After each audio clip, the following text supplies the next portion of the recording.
Si tu veux, toute cette pollution est un frein au développement de la finance islamique. Les banques, on a beaucoup parlé avec elles, elles nous disent, nous, on a envie de faire de la finance islamique, mais le problème, c'est voilà, c'est un risque d'image pour nous, il y a un risque de réputation.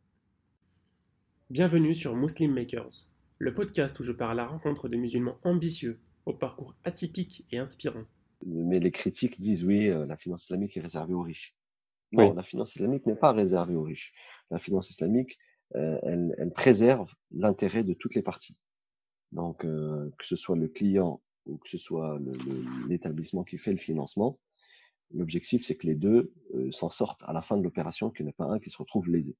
n'oubliez pas de vous abonner sur Apple Podcast ou toute autre application de podcast. Bonne écoute. Salam alaikum, Boubker. Merci d'avoir accepté Ouais. mon invitation. Ouais, comme ça, merci à toi de nous inviter. Pour commencer, est-ce que tu pourrais te présenter? Alors, je m'appelle Bouker Hdir. Je travaille aujourd'hui dans une société spécialisée en finance islamique.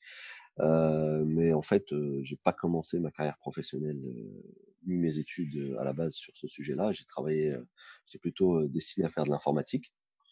Donc après mon bac donc c'était très longtemps déjà, hein, en 99, j'ai plutôt commencé à faire donc des études dans le secteur informatique et je me suis Mhm. retrouvé assez rapidement, au bout de quelques années, au bout de 3-4 ans dans le monde de la prestation et le consulting en même temps que je travaillais dans le secteur bancaire, je suivais un petit cursus en matière de recherche et de sciences islamiques au sein d'un établissement qui s'appelait à l'époque le CERSI, CERSI, qui voulait dire Centre d'études et de recherche en sciences islamiques, et qui depuis a changé de nom et qui s'appelle aujourd'hui Usul al-Din.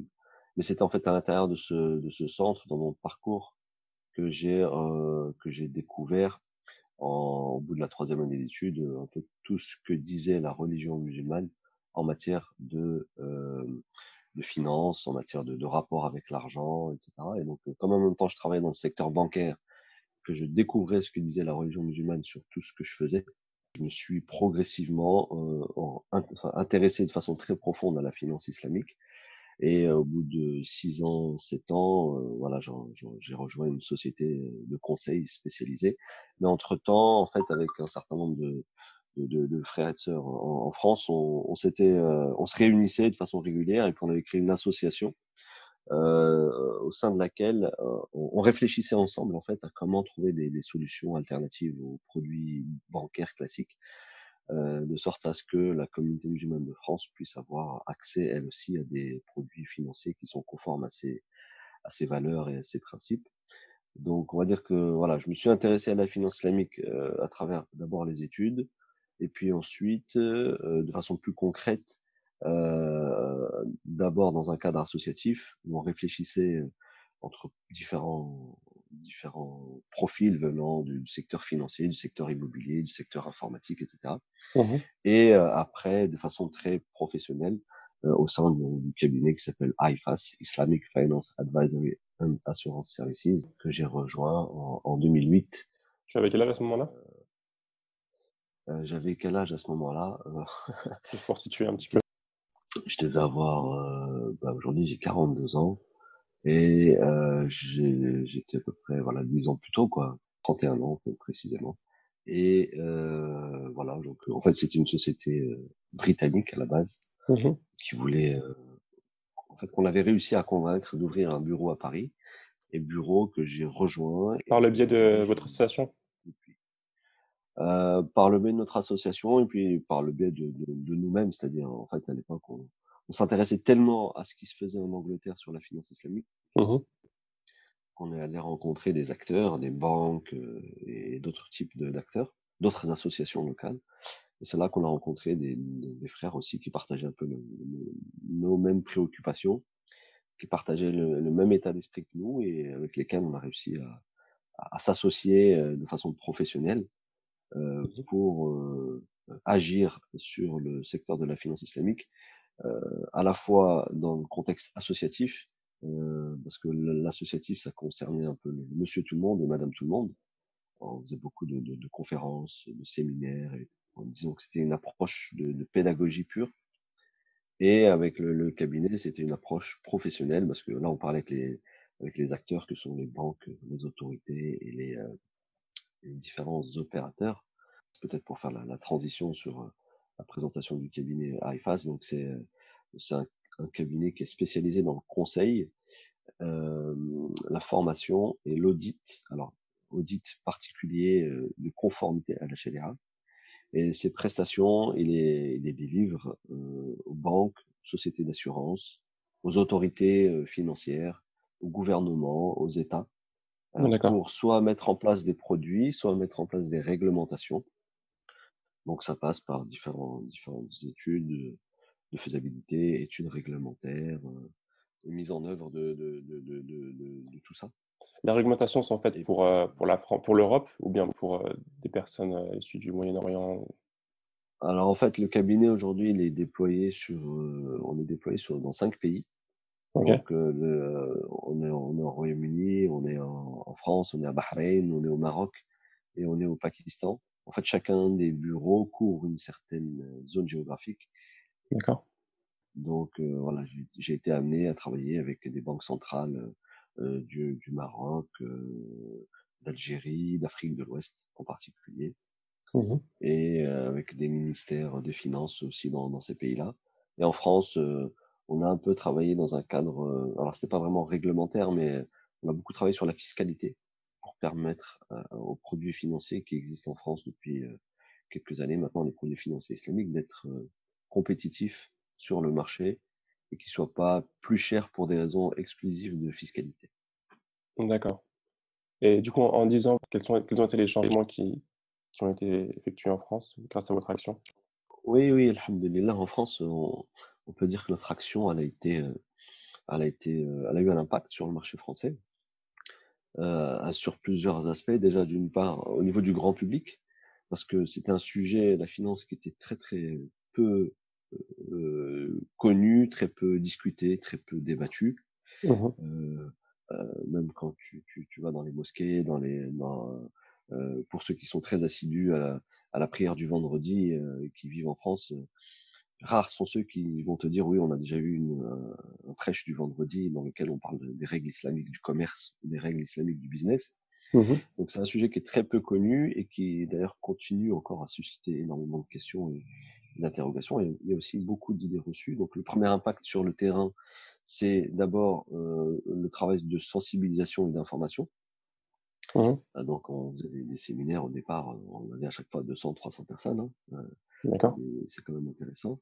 Et en fait, dans le même temps, en 2009, 2010, 2011, il y avait aussi la grosse crise financière, les subprimes. Donc, il n'y a pas seulement la communauté musulmane qui s'intéressait à ce sujet, mais je dirais la communauté financière dans sa globalité se cherchait parce qu'elle s'est rendue compte que son modèle financier avait atteint certaines limites. Mhm. Et donc, la crise financière a aussi beaucoup aidé à ce que d'autres horizons non musulmans s'intéressent à la finance islamique. Et à leur tête, en France à l'époque, il y avait Christine Lagarde, Madame Christine Lagarde, qui était ministre des Finances, qui elle aussi s'intéressait à la finance islamique parce qu'elle y voyait, elle voyait en elle un certain nombre de valeurs qui auraient pu éviter au monde capitaliste moderne de traverser la crise qu'il a traversée et qu'il traverse toujours. Et D'accord. donc, si tu veux, voilà, donc quand tu as une personnalité politique qui s'intéresse au sujet, forcément derrière, tu as d'autres acteurs qui vont commencer à regarder. Et donc, l'impact, après, il y a eu aussi de grandes conférences internationales organisées par des non-musulmans qui faisaient venir les grandes institutions, les grandes personnalités du monde de la finance qui venaient débattre à Paris de la finance islamique. Donc voilà. Et puis, parallèlement à cela, il y a eu des universités françaises qui ont lancé des diplômes universitaires en Mhm. finance islamique. À l'époque, il y avait Strasbourg. Ensuite, il y a eu Paris-Dauphine. Et puis, tu as quelques autres écoles de commerce qui commençaient aussi à donner quelques heures de cours sur la finance islamique. D'accord. Donc, si tu veux, on a sorti la finance islamique des bouquins Mhm. et on l'a expliqué aux gens dans leur vie de tous les jours. Et parallèlement, on faisait un petit travail au corps à certaines institutions financières et parmi lesquelles il y en a une qui nous a fait confiance et qui nous a suivis. Et c'était la première banque de détail, c'est-à-dire quand on dit banque de détail, c'est la banque qui s'adresse à Monsieur Tout le Monde, hein, c'est la Mhm. banque du coin de la rue. C'était une banque filiale d'un grand groupe marocain qui exerce en France, qui Mhm. s'appelle la Chahabi Bank. Je la nomme pour donner un peu de repère aux auditeurs, et qui a été la première à avoir lancé d'abord un compte courant halal, et un an plus tard, elle a lancé le financement immobilier halal. Je dis D'accord. halal juste pour simplifier, et compte courant halal juste pour simplifier, mais voilà, première banque française qui s'adresse à une clientèle française de toute origine, à avoir lancé donc le premier compte courant halal Mhm. et la première solution de financement immobilier halal destinée à un public assez large. Sachant en fait D'accord. qu'avant cette banque-là, il y avait eu une autre banque française qui avait fait une opération pour un client assez particulier, on va dire un client haut de gamme, un joueur de foot. Mhm. Donc cette première banque française avait fait l'opération, ça s'était bien passé, mais ça restait une seule opération sur mesure pour un client haut de gamme. La banque Chabi, elle s'est adressée à Monsieur Tout le Monde et elle a commencé à faire des financements immobiliers. Alors au départ, c'était sur des durées relativement courtes, jusqu'à 5 ans maximum, et 10 ans plus tard, on a aujourd'hui des financements immobiliers en France qui montent jusqu'à 15 ou 20 ans, qui permettent D'accord. donc à une clientèle, d'ailleurs qu'elle soit musulmane ou pas, hein, mais peu Mhm. importe, mais c'est la solution qui est islamique, hein, c'est pas forcément le client qui est musulman. Bien sûr, ça intéresse en priorité les clients musulmans, mais il y a aussi des non-musulmans qui s'intéressent au sujet, parce que quand ils regardent comment fonctionne la finance islamique, ils comprennent que effectivement, elle utilise des mécanismes et des outils qui comment dirais-je, qui font qu'on ne peut pas tomber dans les travers du monde de la finance qu'on connaît aujourd'hui dans ce monde de la finance classique, dans Mhm. lequel il y a de la spéculation à outrance, dans lequel il y a de l'endettement à outrance, dans lequel la dette est considérée comme une marchandise. Voilà, Mhm. tout ça fait que n'existant pas, ou on va dire c'est interdit dans le secteur financier islamique, il y a certaines pratiques qui sont interdites. D'accord. Ça fait que la finance islamique, elle reste petite, mais elle est protégée de certaines pratiques qui font qu'elle ne tombera jamais dans des dérives qu'a connues la finance traditionnelle. Tu as parlé de banque halal, de compte courant halal. Est-ce que tu peux un peu expliquer ces concepts? Oui, alors, bon, c'est vrai que j'ai utilisé le mot halal juste pour faire simple, mais Oui. en réalité, c'est un petit peu plus complexe que ça. Alors, en France, il n'y a pas de banque islamique. On a des banques classiques qui ont Mhm. déployé toute une organisation, tout un système informatique, tout un département Mhm. pour faire en sorte que les produits respectent un cahier des charges. Les produits D'accord. financiers respectent un cahier des charges qui est en gros, le cahier des charges de la finance islamique dit que lorsqu'une banque classique veut faire de la finance islamique, elle ne doit pas mélanger les fonds de la clientèle islamique avec la clientèle traditionnelle. Et puis, elle doit mettre en place toute une séparation technique. Et aussi, elle doit, dans toutes ses relations contractuelles avec les clients qui veulent de la finance islamique, veiller à ce que les contrats soient toujours conformes aux règles de la finance islamique. Ok. Donc, quand je dis contrat, par exemple, quand on fait un crédit immobilier ou un financement immobilier, on passe par un contrat. Quand on Mhm. ouvre un compte courant, la banque vous fait signer une convention de compte. C'est à l'intérieur de ces contrats qu'on s'assure que les règles de la finance islamique sont correctement prévues, et à partir du moment où ces contrats sont signés par les parties, alors et la banque et le client s'y engagent. Et toute cette activité, elle fait l'objet aussi d'un contrôle et d'une supervision par un organisme tiers, en l'occurrence notre société, Mhm. pour veiller à ce que les règles de la finance islamique sont constamment respectées. Mhm. Donc voilà, une fois que la banque a mis en place les comptes courants, et qu'elle a mis en place les contrats de financement, etc. Bah derrière, nous régulièrement, au courant de l'année, on passe voir, on vérifie qu'elle n'a pas changé les procédures, qu'elle n'a pas changé les contrats, qu'elle respecte toujours les règles telles qu'elles ont été approuvées Mhm. par le comité de conformité à la Sharia. Donc c'est 3, 4, 5 ulama en fonction de la taille de la banque. Ce comité est plus ou moins grand, Et ce comité est indépendant, c'est pas des salariés de la banque, et qui veille et supervise et certifie que les produits sont toujours conformes aux règles qu'il a établies, donc à travers un audit de conformité à la charia. Donc nous, on est sur le terrain pour collecter les données qu'on Mhm. remonte au comité charia, et sur la base de ces données qu'on lui remonte, il observe, il regarde, et s'il y a des erreurs, il nous demande de les corriger, et si tout va D'accord. bien, il renouvelle son certificat de conformité. D'accord. Donc, Donc, vous attribuez un label à la banque ou... on va dire pas vraiment un label, parce que label, ça apporte une certaine connotation, un certificat de conformité. D'accord. Ok. Certificat de conformité aux règles préalablement établies. D'accord. Quelles sont les lignes majeures d'une banque traditionnelle qui vont à l'encontre des banques islamiques? Bah, on va dire, il y a plusieurs aspects, mais bon, la principale et la plus connue, c'est la pratique du prêt à intérêt dans le référentiel islamique chez l'immense majorité des ulama. Le prêt à intérêt est interdit. Donc, c'est le riba, tout prêt qui génère un surplus, dont le surplus est conditionné justement dans le contrat de prêt. Mhm. Je te prête 1000 à condition que tu me rendes 1100. Le 100 est considéré comme du surplus. Ribawi, c'est du riba, qui est interdit dans les textes, notamment le Coran, et Mhm. renforcé aussi par certains hadiths, et Ok. donc dans la Sunna. Donc ça, c'est l'interprétation de l'immense majorité des savants qui disent que l'intérêt bancaire, tel qu'il est pratiqué aujourd'hui dans le monde contemporain, c'est bien le riba qui est interdit dans Si on ne fait pas d'emprunt, s'il y a quand même un problème? non, tu peux emprunter sans que cet emprunt ne soit rémunéré. C'est ça le plus important, c'est que tu peux Oui. emprunter ou prêter à un ami à condition qu'il te rende exactement Oui. la somme que tu lui as pris. Mhm. Donc, prêter n'est pas interdit. Ce qui est interdit, c'est que ce prêt génère une rémunération quelconque. Je veux dire, si on est inscrit dans une banque en tant que client, Mhm. juste pour pouvoir y placer son argent, Ah oui, ok, par rapport à ça. je comprends mieux ta question.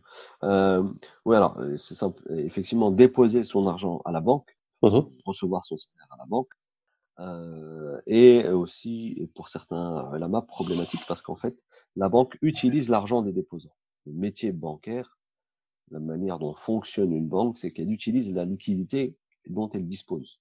D'accord. Maintenant, comment est-ce qu'elle utilise cette liquidité? Bah, elle fait des prêts à intérêt, voilà, et elle peut aussi, par exemple, ton argent, le prêter à quelqu'un qui est dans une activité illicite. D'accord. Donc, elle utilise ton argent, mon argent, pour le prêter à quelqu'un qui va se lancer dans une activité de vente d'alcool, par exemple.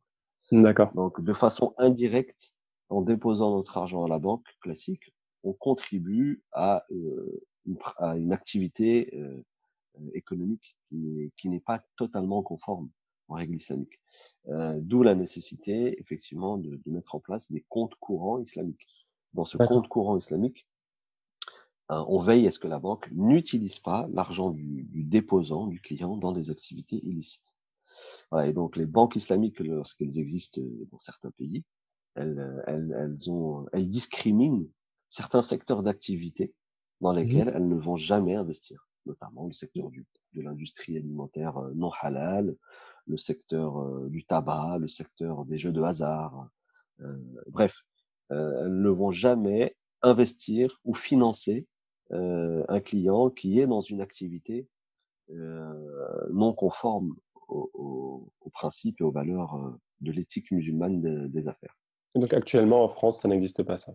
Si, actuellement, on a juste donc cette banque qui est une petite banque qui s'appelle Donc Shahbi Charvet? Bank, Shahbi Bank, ouais, qui avait lancé d'abord un compte courant halal avant de lancer le financement immobilier halal.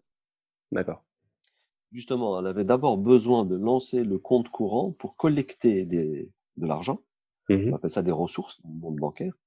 Et ces ressources, quand elles sont collectées à travers les dépôts, à Mhm. travers les comptes de dépôt, les comptes courants, sont utilisés pour financer de l'immobilier de façon halal. Donc, si tu veux, c'est un cercle vertueux. Je Mhm. collecte et je transforme cette collecte dans des crédits halal, pour faire simple. Hein. J'utilise le mot crédit ici pour Mhm. simplifier D'accord. l'explication, mais pas vraiment du crédit au sens prêt d'argent. C'est une manière de financer sans prêter de l'argent. Donc n'importe qui aujourd'hui peut ouvrir un compte, c'est Banque Sharabi, et avoir Tout un à fait. compte courant halal. À partir du moment, bien sûr, où son activité est halal. Ils vont pas ouvrir un compte à quelqu'un qui travaille dans le port ou qui travaille dans l'alcool. Ok, Et sur leur activité de finance islamique, bien sûr. ok. C'est quoi les freins qui empêchent d'ouvrir une banque islamique? Parce qu'a priori, on pourrait se dire n'importe qui pourrait ouvrir une banque et juste permettre aux gens de mettre leur argent et d'avoir un compte courant où personne n'utilise leur En argent. France, toujours Oui, pour parler du marché français. oui. Alors, en fait, ouvrir une banque, c'est pas un exercice simple, qu'elle soit Mhm. islamique ou pas. Ouvrir une nouvelle banque, voilà, c'est pas très très simple. Euh, Encore plus compliqué lorsqu'on parle d'une banque de détail, c'est-à-dire une banque qui s'adresse à monsieur tout le monde. Ça nécessite beaucoup de capital, ça nécessite beaucoup d'investissement et c'est un métier qui est réglementé. Donc ça nécessite aussi un certain nombre de compétences et de respecter une réglementation qui est très stricte et rigoureuse. Mhm. Ça, c'est la première chose. Ensuite, le marché français, par rapport à la finance islamique, ça reste un marché quand même qui est relativement complexe D'accord. parce qu'en apparence, il a l'air important, il a l'air gros au regard, on va dire, de la population musulmane, 6, 7 millions, 8 millions, bon, en fonction des différentes études. Donc, on pourrait penser que c'est un très, très gros marché. C'est un potentiel gros marché avec toute sa complexité et sa diversité.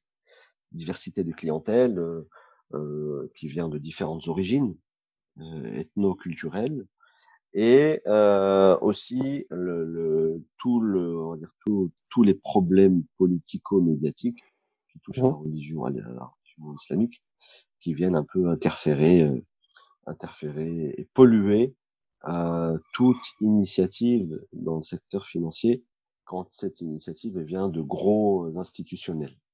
D'accord. Dès l'instant qu'on parle de finances islamiques, euh, à part chez les plus avisés et à l'intérieur de la communauté musulmane, bah, tout ce qui touche à l'islam est problématique d'un point de vue politique et médiatique.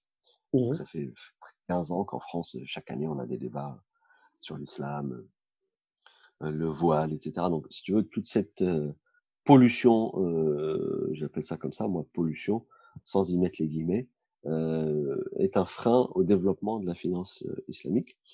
Les banques, on a beaucoup parlé avec elles nous disent, nous, on a envie de faire de la finance islamique, mais le problème, c'est voilà, c'est un risque d'image pour nous, il y a un risque de réputation.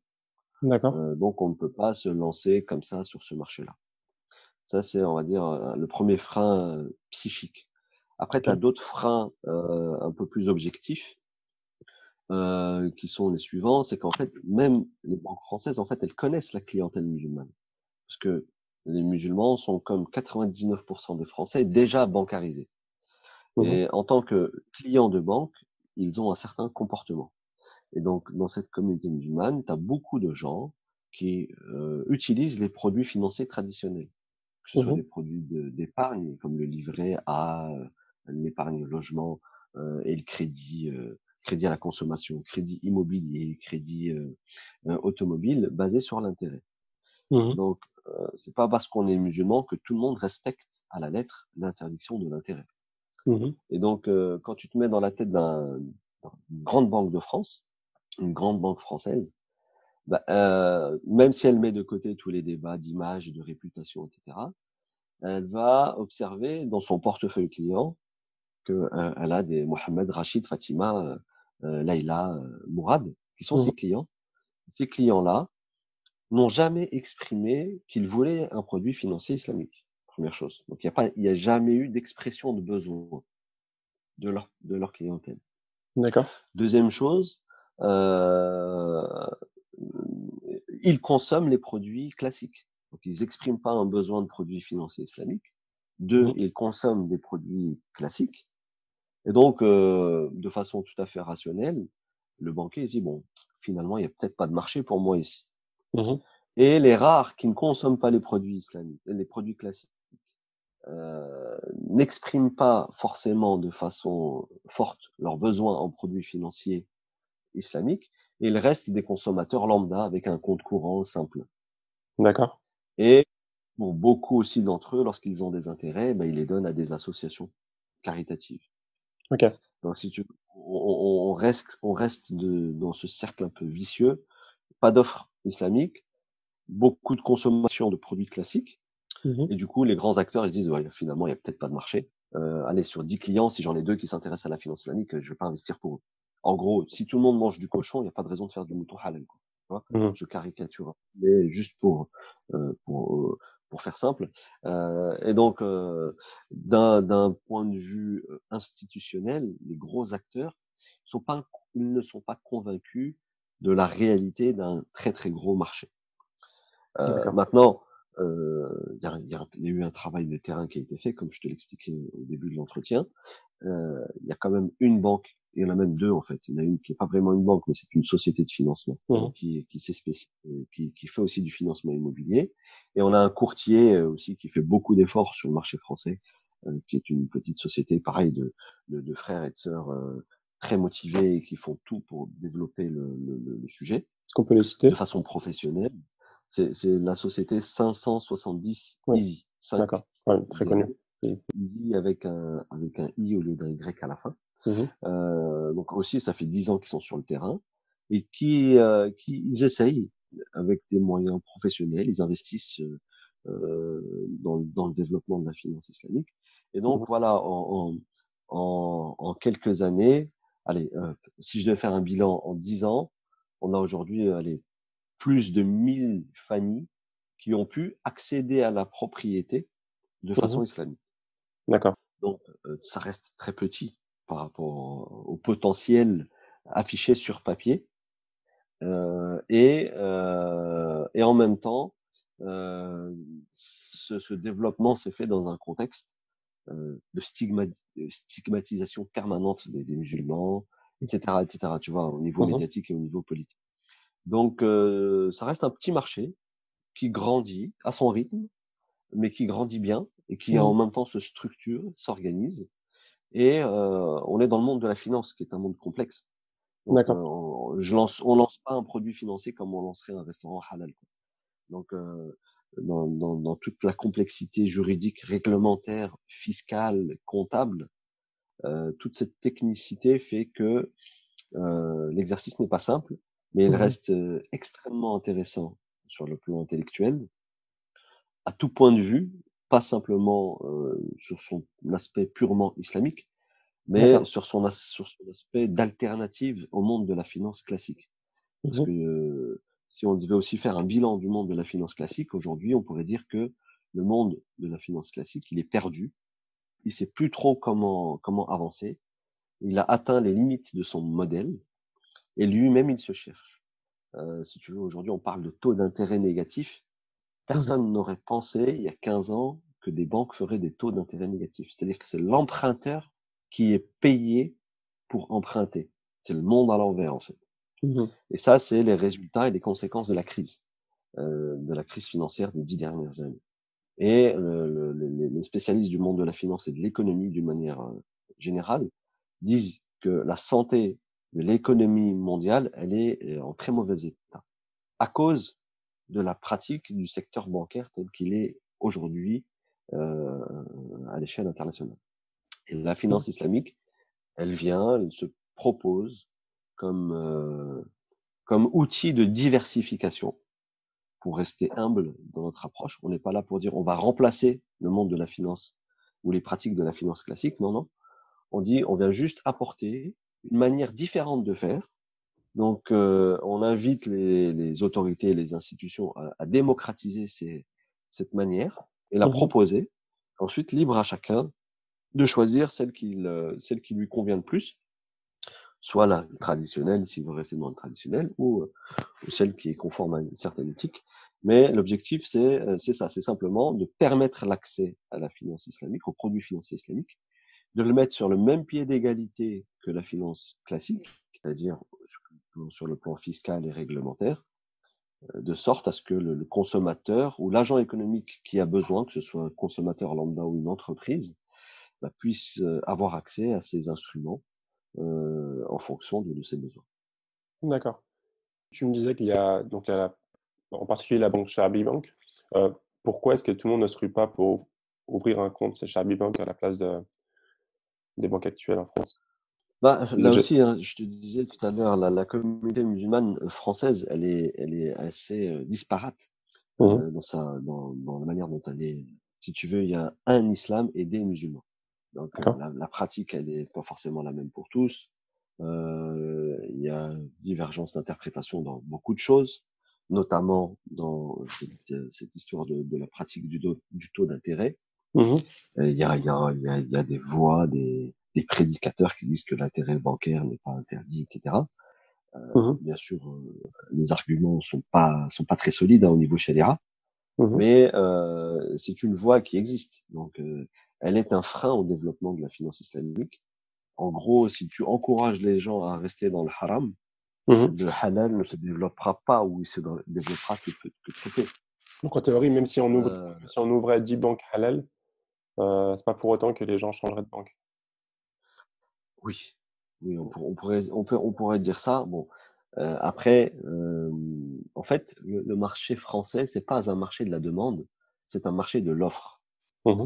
Donc, si demain, effectivement, on a plusieurs acteurs qui proposent différents produits, surtout avec une certaine compétitivité, Mmh. ça pourra influencer, ça pourra attirer. D'accord. Parce que finalement, le consommateur, il regarde combien ça lui coûte, au-delà du simple caractère religieux de sa démarche. Donc, oui, si demain l'offre se diversifie et si elle est moins chère que la finance classique, elle va Mmh. naturellement attirer beaucoup de monde. D'ailleurs, même D'accord. chez les non-musulmans. Maintenant, dans la réalité, c'est que, allez, en gros, tu as un tiers de la clientèle qui est prêt à aller vers la finance islamique juste parce qu'elle est islamique. Tu as un autre tiers qui est prêt à y aller seulement si elle est moins chère ou au moins égale à la finance classique. D'accord. Et t'as un autre tiers qui s'en fiche complètement. Islamique, pas islamique, c'est pas son Mmh. sujet. Pourtant, il est musulman. Donc, si tu veux, la disparité de cette communauté musulmane de France, euh, à la fois justement dans la manière dont elle est faite, c'est-à-dire tu as des gens de différentes origines, de différentes cultures, de différentes classes sociales aussi, euh, voilà, et donc différentes sensibilités. Mais Mmh. alhamdoulilah, quand même, on voit quand même que les gens de plus en plus s'intéressent. Et D'accord. puis aussi, tu peux t'y intéresser aujourd'hui, mais ne pas forcément être éligible, parce que tout simplement, tu n'as pas les moyens pour obtenir un financement. Oui. Donc, tu vas pas forcément rester client de la banque, parce que bon, finalement, t'es pas forcément le client qui l'intéresse. D'accord. On y reviendra. Juste par rapport au levier de pouvoir, enfin, de fait fournir aux musulmans des solutions islamiques. Pour toi, quelle est la solution la plus efficace? D'après ce que j'ai compris de ce que tu m'as dit, on a deux solutions, soit ouvrir des banques avec des solutions islamiques, soit faire pression sur les banques non islamiques pour qu'elles fournissent des offres plus islamiques. Est-ce que pour toi, la seconde ou la première serait plus efficace Bah, ou une autre? disons que la seconde serait plus efficace, parce que elle coûterait moins cher en termes d'investissement, parce que l'infrastructure est déjà là. La banque, Mmh. elle est déjà là, elle a déjà ses agences, elle a déjà ses commerciaux, elle a déjà ses sites internet, elle connaît déjà la clientèle. Donc, Mmh. elle a juste à élargir son catalogue produit pour proposer à sa clientèle intéressée des produits islamiques. Ce serait la solution la plus intelligente. Mmh. Mais dans le même temps, la clientèle, euh, elle s'interroge sur la légitimité d'une banque classique à faire de la finance islamique. Si tu veux, la clientèle, elle est complexe. Elle veut un produit qui est conforme, qui est pas cher, qui est accessible, qui est pas très loin de la maison, etc., etc. Mais ça coûte cher. Mettre en place une banque, comme je te disais tout à l'heure, c'est pas simple. Mmh. Minimum de temps de capital, je sais pas, 5 millions, 10 millions, 20 millions. Toi, c'est en fonction de la taille que tu veux. Mmh. C'est pas simple à trouver. Et pour être en plus partout, si tu dois être partout, il y a la communauté musulmane aux quatre coins de la France, bah, ça veut dire que tu dois investir encore plus. Alors qu'aux quatre coins de la France, il y a déjà les autres banques. Oui. Mais tu as des clients qui disent oui, mais est-ce que c'est vraiment halal? Comment est-ce qu'une banque classique, est-ce que les fonds ne se mélangent pas? Si tu veux, le manque de culture sur le sujet est aussi un frein au développement de la finance D'accord. islamique. Est-ce que les Euh, solutions sont des solutions apportées dans d'autres pays en Europe? Alors, en fait, on n'a pas vraiment à part le Royaume-Uni qui est dans une démarche complètement différente.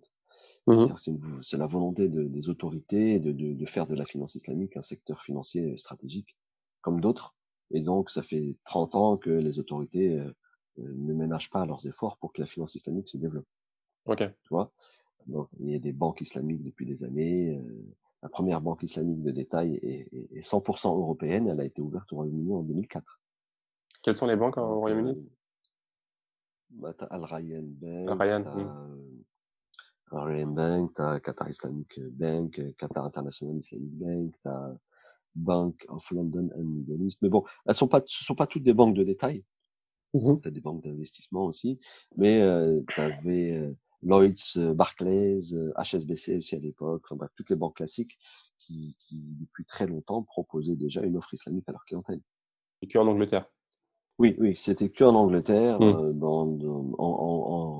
avec la particularité de la livre sterling, etc. Tu vois, tout était en monnaie Mmh. locale, dans les juridictions locales. En fait, on peut pas, avec une banque anglaise, Mmh. euh, sauf si elle demande ce qu'on appelle un passeport européen, pour qu'elle puisse exercer dans un autre pays. Donc, il faut qu'elle obtienne de la part de son autorité de supervision Mmh. la permission d'aller exercer dans un autre pays. Mais le problème de l'investissement se pose aussi pour elle. C'est pas Oui. parce que son autorité va lui dire OK, tu peux aller en France qu'elle va venir comme ça en claquant des doigts. Non, non, il faut qu'elle investisse. Elle a aussi des millions et des millions pour pouvoir être compétitive et satisfaire sa clientèle. Mmh. On a de plus en plus de nouvelles banques, ce qu'on appelle les néobanques, comme Mhm. N26, Revolut, tout ça. Est-ce qu'il n'y a pas des solutions qui pourraient être fournies, en les copiant un petit peu? Alors, oui, on pourrait penser qu'en répliquant une banque en légère, entre guillemets, néobanque, banque en ligne, tout digital, etc., ça coûterait moins cher Mmh. en investissement, c'est sûr. Maintenant, est-ce que la clientèle aurait confiance? Je suis moins convaincu. On est moins convaincu. L'histoire nous montre que, surtout sur ce sujet-là, qui est en rapport avec l'argent, on a besoin de voir le banquier, on a besoin de le toucher, on a besoin, tu vois, il y a cette dimension de confiance. La Mmh. relation avec la banque, c'est la confiance avant tout. Donc, il y a pas encore eu d'expérience qui est donnée aux banques islamiques. Il y a eu des initiatives de petites sociétés qui proposaient des produits d'épargne, des produits de placement, mais qui n'étaient pas des produits bancaires, des produits d'assurance, qui se sont présentés, si tu veux, commercialement comme des néobanques, etc. Mais ça n'a pas marché. Si tu veux, pour faire simple, moi, à chaque fois que je vois une néobanque, je regarde, je clique sur le site internet, je vais dans la rubrique Qui sommes-nous? Et s'il n'y a Mmh. pas la présentation des gens qui sont derrière, je m'arrête là. Ouais. Ça sert à rien de dire, ouais, je fais un super produit halal, etc. Mais qui es-tu? Quelle est ta Mmh. compétence? Montre-nous d'abord tes muscles avant Mmh. de nous montrer ce que tu fais. Et montre-nous qui es-tu avant de nous montrer ce que tu fais. Donne-nous confiance en qui tu es Mmh. avant de vouloir prendre notre argent. Oui. C'est simple, hein, je dis des choses comme ça, mais voilà, une néobanque pourrait voir le jour demain, mais si elle est lancée par un acteur qui est déjà là depuis longtemps, que tout le monde connaît. Là, il y aurait cette confiance. D'accord. OK. Je pense qu'on a fait un peu le tour au niveau des banques. L'un des problèmes majeurs, de la communauté musulmane, c'est l'accès à la propriété. Quels sont les différents, moyens pour un musulman aujourd'hui en France d'accéder à la propriété? Quel est l'apport initial, demandé? Quels sont les tu m'as parlé de comment ça s'appelle déjà? 70? 570 Easy. 570 Easy. Oui, C'est pas une banque, oui. mais c'est un intermédiaire qui va négocier avec les banques et qui va constituer le dossier, la demande de financement, etc., etc. Il va OK. accompagner le client jusqu'au bout Mmh. de son projet. Les conditions d'accès sont relativement classiques, Mmh mh. c'est-à-dire qu'il faut un minimum d'apport. Alors, je connais pas dans le détail parce que moi, si tu veux, comment dirais-je, l'offre commerciale, parce que là, on parle de l'offre commerciale finalement. Mmh. Je m'intéresse pas trop parce que c'est pas le plus important pour moi. Mais si tu veux, les conditions d'accès sont relativement classiques. Il faut un minimum d'apport. Mhm. Il faut avoir identifié son bien, bien sûr. Et puis, il faut avoir quand même une certaine capacité financière pour pouvoir honorer son engagement de payer pendant la durée sur laquelle on s'engage. Mhm. Donc, je sais qu'au départ, lorsqu'on a commencé il y a longtemps, les conditions étaient relativement comment dirais-je, limitées à une certaine catégorie de clients relativement aisés. Parce Mhm. qu'au départ, il y a 7 ans, 8 ans, la durée du financement était limitée à 5 ans. Ensuite, ça a été élargi à 7 ans. Et ensuite, ça a été élargi à 10 ans. Et maintenant, il y a du 20 ans. Donc, en fait, Quand tu plus dis 5 ans, 10 ans, 20 ans, ça augmente aussi la somme de l'emprunt qui est allouée? pas forcément la somme, mais ça augmente surtout l'éventail de clients éligibles. Au début, quand on te dit tu dois pouvoir payer en 5 ans, ça veut Mhm. dire deux choses. Soit tu es capable de payer une forte mensualité par mois, Mhm. soit dès le départ, tu avais un gros apport et donc ton besoin de financement était limité, était petit. Donc au départ, c'est ça, il y avait des clients qui avaient 200 000 euros de côté. Mhm. Et donc, quand ils achetaient une maison à 260 000, 270 000, bah, c'était, voilà, ils peuvent payer en 5 ans cette somme-là. Oui, Mais sur 20 ans, du coup, ça permet à des gens qui ont des revenus un peu plus modestes de travailler sur un projet de 300 000, 400 000 euros et mhm. avec des revenus relativement. Alors, je sais pas, moi, je veux dire 3 000, 4 000 euros par foyer, par exemple. Tu vois, Oui, si un foyer, un couple a entre 3 000 et 5 000 euros de revenus mensuels, mhm. il peut très facilement accéder à la propriété. Oui, Ok. Alors, peut-être avec un peu moins aussi, c'est possible. Tout dépend en fait de la taille du projet, tout dépend de ce qu'il a économisé jusque-là, etc. Tu vois. d'accord. Donc, ces conditions d'accès ne sont pas strictement les mêmes que dans la finance classique où on te prête très facilement, tu vois. La finance islamique aussi, justement, elle apporte cette couche de protection contre l'endettement à outrance. Oui, Donc, ces conditions sont un petit peu plus exigeantes. Quand on y regarde de plus près, cette exigence permet quand même de ne pas faire n'importe quoi, n'importe comment, avec n'importe d'accord. qui. Donc, mais les critiques disent oui, la finance islamique est réservée aux riches. Non, Oui, la finance islamique n'est pas réservée aux riches. La finance islamique, elle préserve l'intérêt de toutes les parties. Donc, que ce soit le client ou que ce soit l'établissement qui fait le financement, l'objectif, c'est que les deux s'en sortent à la fin de l'opération, qu'il n'y en ait pas un qui se retrouve lésé. Et d'accord. donc, voilà, donc c'est pour ça que les conditions ne sont pas forcément strictement les mêmes par rapport à la finance classique, par exemple, aujourd'hui, dans la finance classique, tu peux avoir un financement même si tu n'as aucun apport. D'accord. On peut te prêter de l'argent même si tu n'as aucun apport dans la Oui, finance, dans les banques classiques. En oui. finance islamique, non, si tu n'as pas d'apport, on va pas te financer. En termes d'apport, Voilà. on parle en pourcentage ou comment ça se passe? Oui, 20%, je crois 20% de la valeur du bien minimum, D'accord, donc sur 200 000 euros, 40 000 euros par exemple. par exemple. Voilà. Par exemple. Alors maintenant, plus le marché évolue, plus ces conditions s'assouplissent aussi. D'accord. Tu vois. Donc au départ, il fallait minimum 30%. Maintenant, on parle de 20%. Peut-être que dans quelques temps, ça va descendre aussi. Tu vois. Tout Mhm. dépend de l'appétit des banques qui sont derrière pour développer leur offre. Mais en même Mhm. temps, on a une autre équation à résoudre, il faut aussi la clientèle qui dépose, qui ouvre des comptes. Mhm. Et pour l'instant, on n'a pas cette clientèle en masse qui ouvre des comptes, qui permettrait d'avoir la liquidité pour faire les financements. Chez 570 Easy, il n'y a pas forcément besoin Non. d'ouvrir de compte, par exemple. Ouais, eux n'ouvrent pas de compte, parce qu'eux ne sont Mhm. pas une banque, ils Oui, sont c'est pas juste l'intermédiaire. Mais OK. derrière eux, il y a des banques qui font ces financements-là. Donc, si on ouvre des comptes chez ces banques, notamment Banque Chabi, Mhm. plus elle aura de liquidité, plus elle pourra faire du financement. D'accord. C'est quoi les limitations en termes de nombre de clients potentiels possibles pour Banque Non, Charlie ou bien... ça se calcule pas en nombre de clients. Si tu veux, les banques doivent respecter un certain nombre de critères et un certain nombre et ce qu'on appelle un dispositif prudentiel. Donc, bon, je vais pas rentrer dans la technique parce que ça va juste perdre tes auditeurs. Mais en gros, un établissement ne peut pas prêter autant d'argent qu'il veut euh, si lui-même il n'a pas collecté ces ressources. D'accord, Que si lui-même il n'a pas les dépôts nécessaires. Tu vois. d'accord. Donc voilà, si tu veux le modèle bancaire, voilà, quand tu as un, tu peux pas prêter 100. Hein. Donc Hmm. c'est ce qu'on appelle le dispositif prudentiel. Donc il faut que la banque, elle collecte, il faut qu'elle ait des ressources.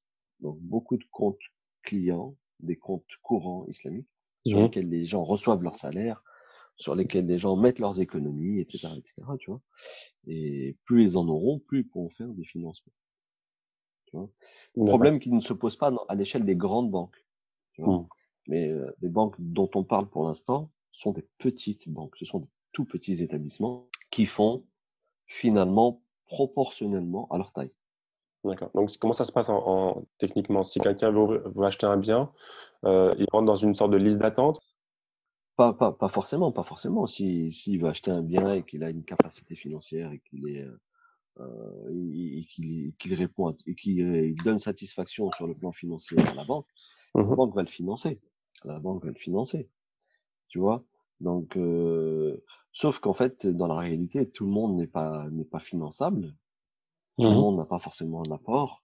Donc il faut, voilà, on peut te dire, bon, bah, si vous n'êtes pas prêt, revenez plus tard. Ou restez client chez nous et quand vous serez prêt, on passera à ce D'accord. projet d'acquisition. Mais ce que je veux Tu dire, vois. c'est que pour un accès à la propriété au prix moyen, disons 200 000 euros, n'importe qui maintenant qui a un apport de moins 40, 50 000 euros peut aujourd'hui assez facilement pouvoir. Sous réserve qu'il justifie d'une stabilité de revenus, D'accord. d'une stabilité professionnelle, tu vois. Tu vois, tu dois quand même montrer tes fiches d'impôts sur les années passées. Tu Mhm. dois démontrer que tu travailles, que tu as un emploi stable, etc., etc. C'est pas parce que tu as 40 000 euros maintenant que dans 6 mois, tu pourras payer une échéance de 1 000 ou 1 500 euros. Tu vois. D'accord. Bien sûr, ça suffit pas d'avoir l'apport. Tu vois, l'analyse de solvabilité d'un client, elle ne se limite pas à l'apport qu'il a au départ. Ok. Et on regarde vraiment le tout, quoi. La stabilité de ses revenus, sa composition familiale. Si on fait des simulations Mhm. et si on dit bon bah voilà, son échéance ça va être 1 000 euros par mois, Mhm. on va regarder bah, combien il a d'enfants, quelles sont ses autres charges dans sa vie. Et s'il lui reste 50 euros pour vivre, bah on va pas le financer, tu vois. Oui, ce qui est normal. Voilà, même s'il a 40 000 euros d'apport, D'accord. tu vois. Mhm. Donc c'est un tout en fait. C'est pas juste ces économies de départ. C'est quoi la tendance en France? Est-ce qu'il y a une forte croissance en termes d'accès à la propriété de manière halal? Bien sûr, la demande est de plus en plus grande, elle est de plus en plus importante. Mhm. Euh, le, le fait que plus de 1 000 familles ont pu le faire, Mhm. bah ça démontre que c'est faisable et que voilà, beaucoup ont réalisé leurs rêves. Mhm. Maintenant, ça reste toujours un petit peu plus coûteux. Il y a encore beaucoup de gens qui n'y vont pas parce qu'ils estiment que c'est trop cher comparé à un taux d'intérêt.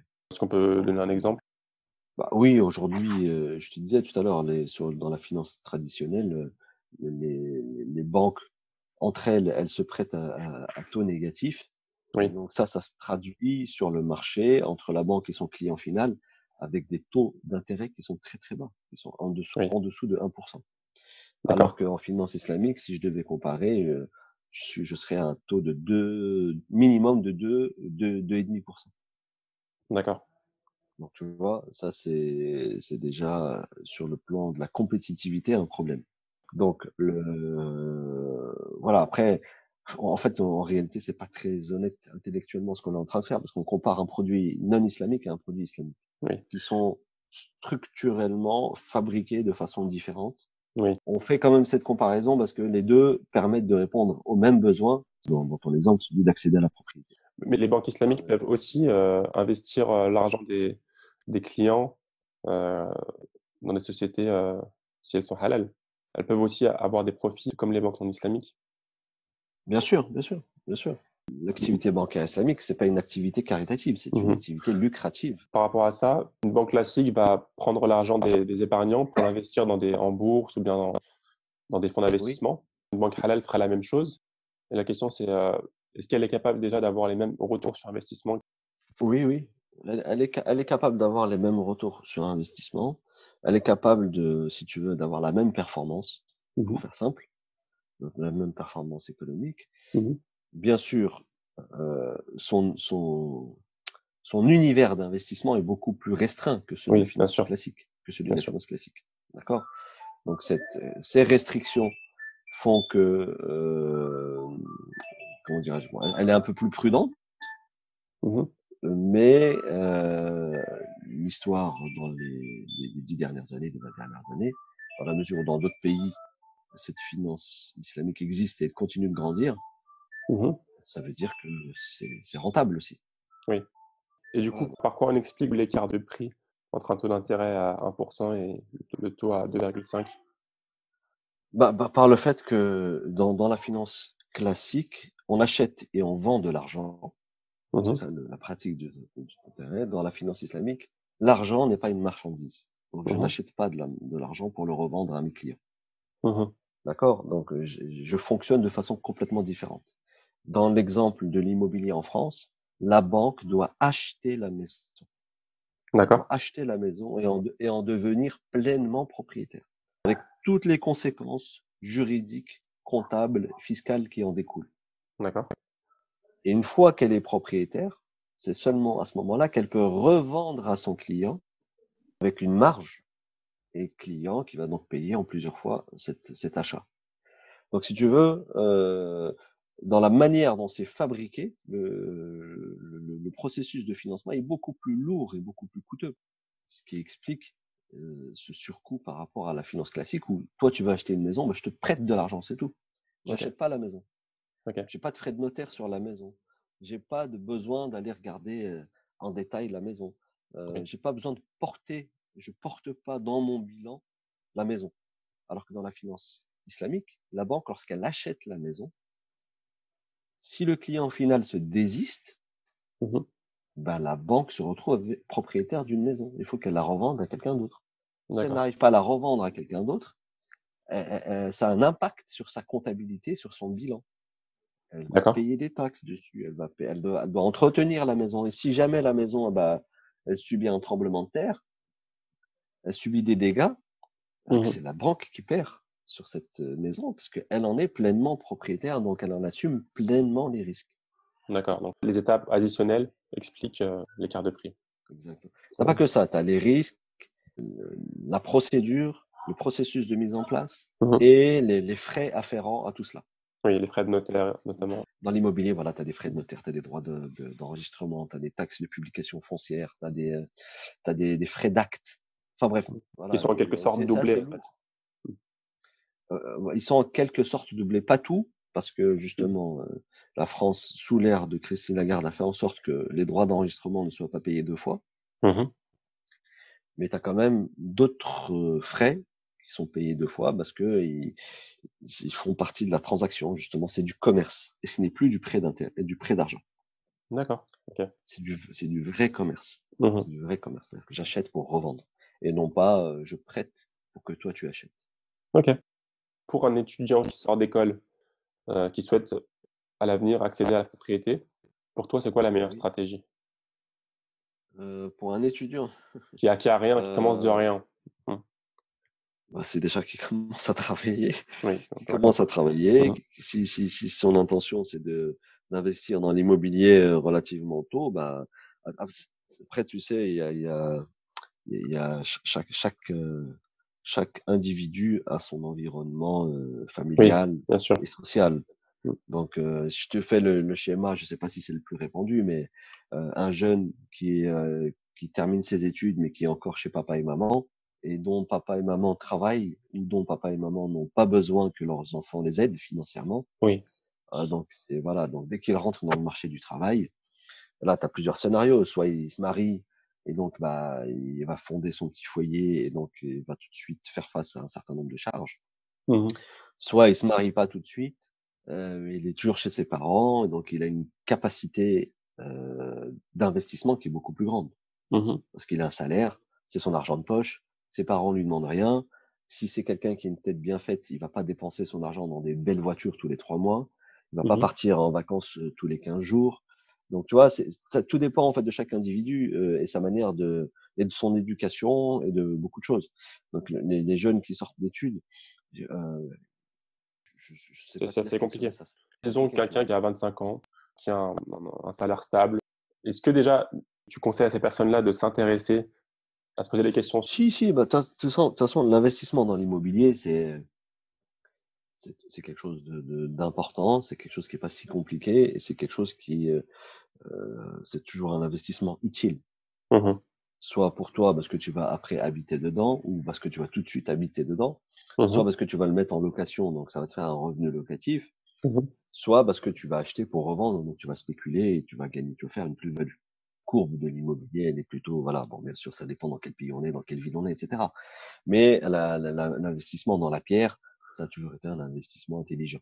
Donc, personne ne va te dire n'investis pas dans la pierre, dans l'immobilier, parce que ce serait trop bête. Non, au contraire, nous, enfin, je dis nous, je dis la communauté musulmane, elle n'a pas de spécificité par rapport à ça, si ce n'est juste qu'il faut qu'elle pense à son projet relativement tôt. Et maintenant Mhm, qu'il y a une solution halal, oui, mhm. il faut tout de suite l'intégrer comme quelque Oui. chose à faire.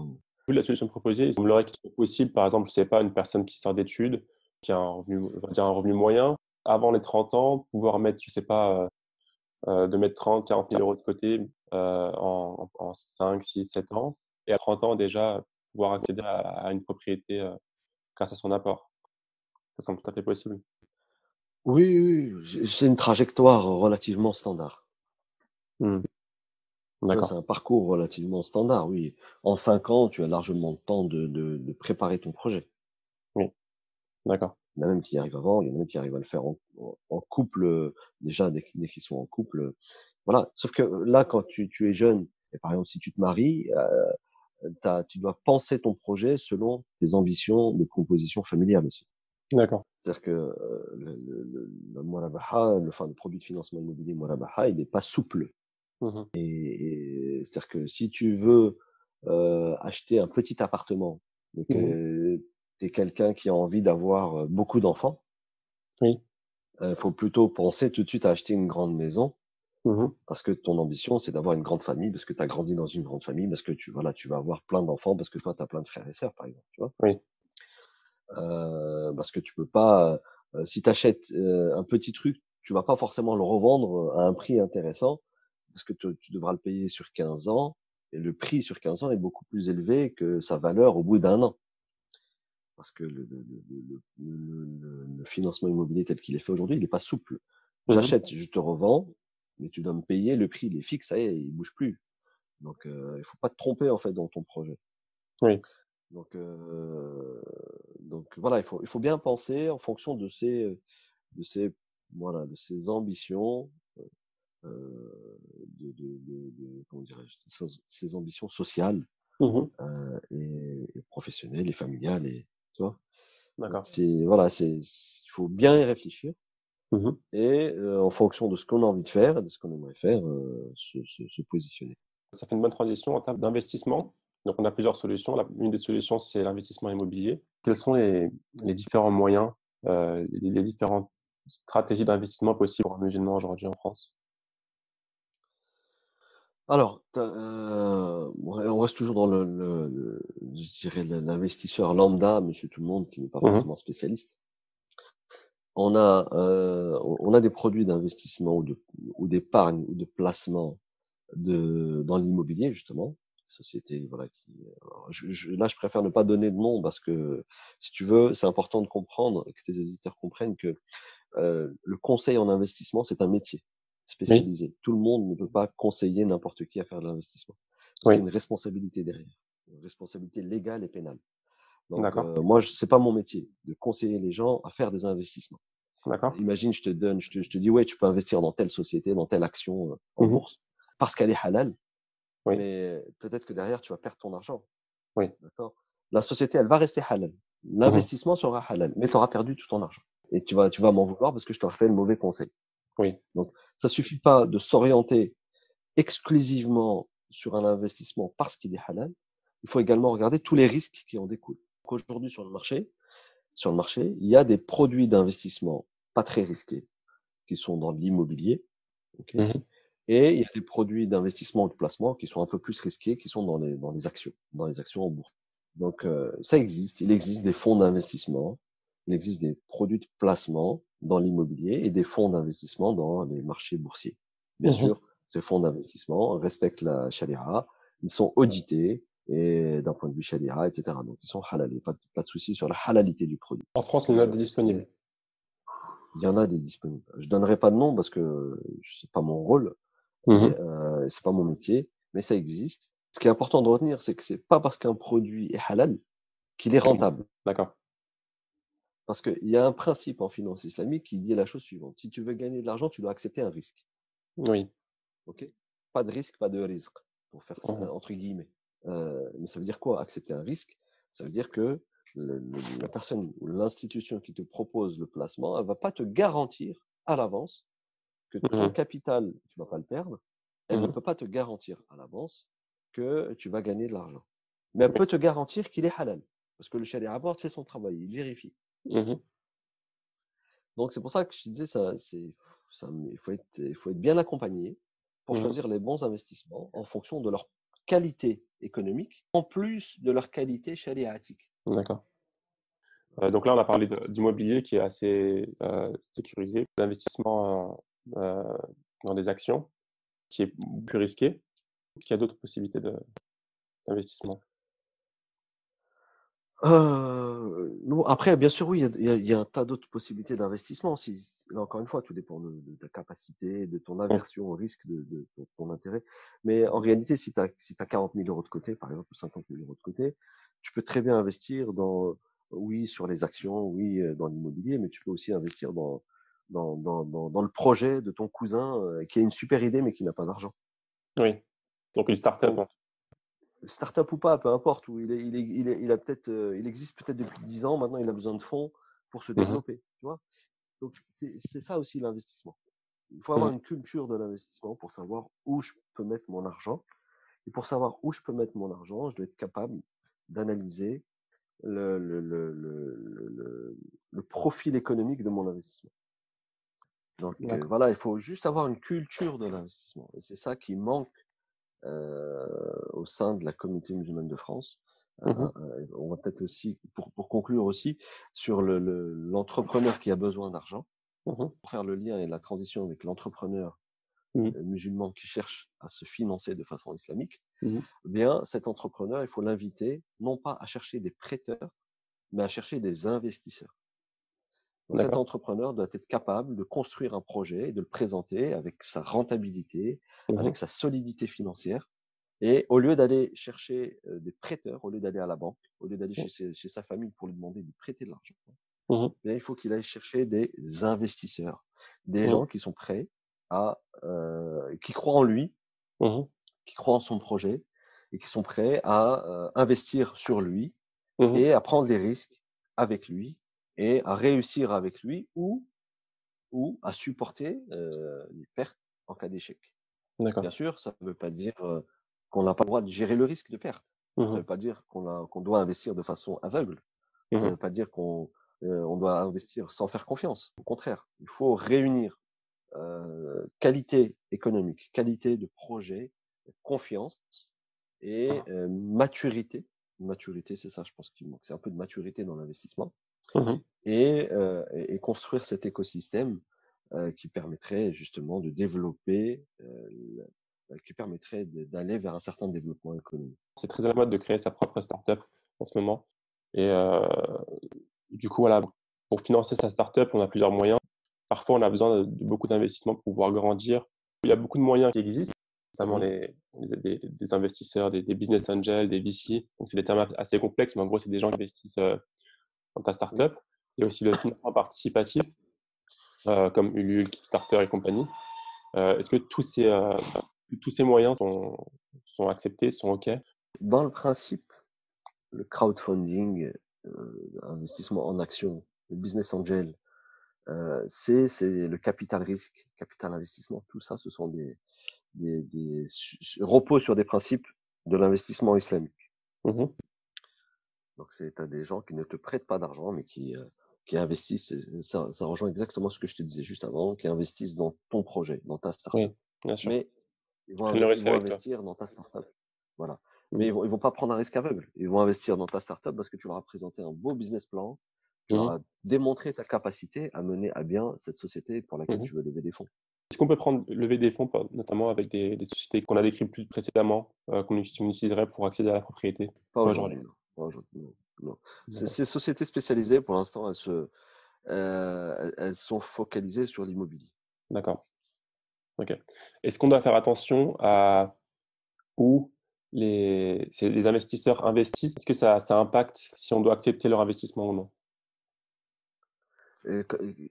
C'est-à-dire, j'ai pas compris. C'est-à-dire, par exemple, Qui... j'ai une start-up, je suis un entrepreneur, je vais voir un investisseur, mais l'investisseur, lui, a investi dans un panel de compagnies qui ne sont pas forcément halal. Est-ce que c'est un problème pour l'entrepreneur ou pas? Non, tout ce qui n'est pas halal n'est que le problème de celui qui le fait. D'accord. En OK. gros, sinon tu pourras pas faire du commerce avec un monde musulman. Oui. Sinon, tu pourrais plus acheter une baguette de pain chez un boulanger qui vend aussi du porc à côté. Mmh. D'accord. Tu vois?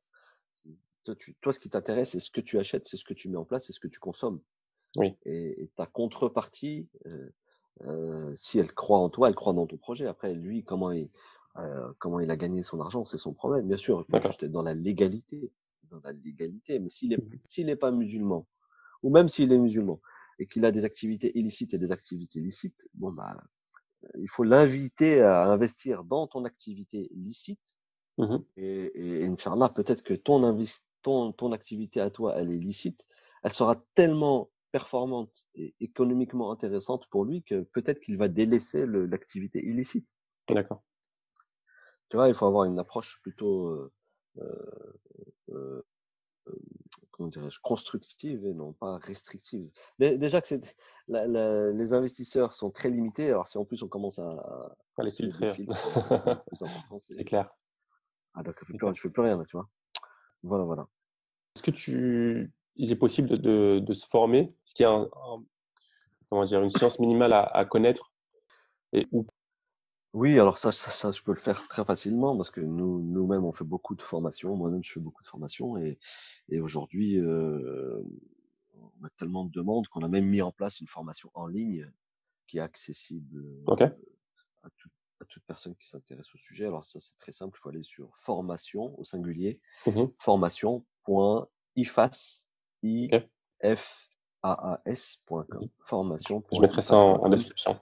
Voilà, il y a tout un catalogue de formations sur la banque, l'assurance, les marchés de capitaux, le droit des affaires musulmans, la philosophie, enfin bref. Il y a toute une approche pédagogique qui part des principes fondateurs, D'accord.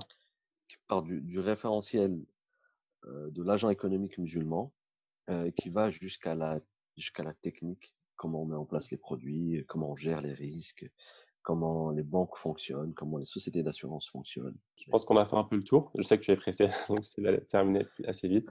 Ouais, Si je te quelqu'un veut te remercie. suivre, a une question à te poser, comment peut-on te contacter ou te suivre? Bah, à travers le site formation.ifas.com. D'accord, bah, très Voilà, il y a facile. moi ou toute notre équipe qui répond Mmh. à ces questions. On répond pas à comment je fais pour acheter ma maison. Mmh. C'est pas trop notre activité. Ça, c'est plutôt la société Easy 170 D'accord, ou Shabi Bank. Enfin, enfin, nous, on ne s'adresse pas au client final. d'accord. Donc voilà, il faut pas nous demander quelles sont les conditions, les critères Mmh. minimums. Est-ce que si Oui, j'ai un apport de 20 000 euros, ça marche pas? Ça, je sais pas y répondre en fait. C'est pas notre d'accord. métier. OK. Et ça, c'est le côté purement commercial mais comment faire carrière, comment acquérir des compétences ou si tu as des entrepreneurs qui t'écoutent, qui veulent mettre en place. Et moi, je les encourage beaucoup à entreprendre dans le secteur de la finance islamique, Mmh. qui veulent se former, qui veulent être accompagnés pour la mise en place de leurs solutions. Là, bien Mmh. sûr, ils peuvent nous contacter OK, très bien. à, voilà, Je D'accord. contact@ifas.com. OK, très bien. J'ai une question que je pose à tous mes invités. Est-ce que tu as un livre à conseiller ou un podcast ou bien, n'importe quel type de contenu? Donc là, on parle de finance islamique, donc ça serait bien. Oui, il y a quelques livres. Alors, il n'y a pas beaucoup de littérature en français, malheureusement. Il y a quelques Mmh. livres qui ont été écrits. En plus, le paradoxe, c'est par des non-musulmans. Mmh. Bon, qui sont faciles à lire et bien écrit. Tu as le livre qui s'appelle Finance islamique, une finance éthique, je D'accord. crois, de Monsieur Guéranger, François Ok. Guéranger, D'accord. édition Duno, je crois. Ok. Voilà, le titre, c'est ça, c'est la finance islamique, une finance éthique. Mhm. Ou voilà, en tout cas, il y a finance islamique et finance éthique dans le titre. Je sais pas dans Ok. quel sens c'est écrit. Je le Je retrouverai, faudrait que je t'inquiète pas. recherche. Voilà. Ou sinon, tu as un autre bouquin qui a été écrit par Geneviève Cosset et D'accord. qui est La finance islamique. Voilà. La finance islamique, la couverture elle est jaune. D'accord. Voilà, Très ça a bien. été écrit par, en fait, ces deux personnes-là enseignent aussi beaucoup de choses, dont la finance islamique. Ils l'ont écrit, ils sont intéressants parce qu'ils ont été écrits par des non-musulmans, D'accord. donc ils se sont posés pas mal de questions très intéressantes et ils ont apporté les réponses et je trouve qu'ils sont plutôt C'est du bien bon écrits. travail. Sinon, Ok. un autre livre de référence qui a été l'un des premiers livres que j'ai lu, enfin 2 livres que j'ai lus en français il y a très longtemps quand j'ai commencé, et là, Mhm. qui sont écrits par des musulmans. Tu as Finance et Islam D'accord. d'une sœur qui s'appelle Iman Karish, Karish Ok. avec un K. C'est une Belge, elle a écrit en français. Et Mhm. tu as un autre bouquin, je sais pas s'ils sont toujours faciles à trouver, Le système bancaire islamique, D'accord. qui a été écrit par professeur Mohamed Boudjelal, qui est un professeur algérien, et qui écrit son bouquin, il est extrêmement bien fait aussi. Il est un peu vieux, son livre, mais il est toujours d'actualité. Super. Bah, je mettrai tout ça en description. En tout cas, je te remercie Super, beaucoup pour voilà. ton Je t'en apport prie, et bon courage à toi. bonne Salam continuation, alaikum à tous Inch'Allah. les auditeurs. Je t'en prie, Alaykoum allez, salam. salam alaikum. Merci d'avoir écouté cet épisode. S'il vous a plu et si vous voulez soutenir le podcast, n'hésitez pas à le partager à votre entourage en envoyant le lien du podcast ou en partageant la page Facebook Muslim Makers. On se retrouve la semaine prochaine, Inch'Allah, avec un nouvel invité.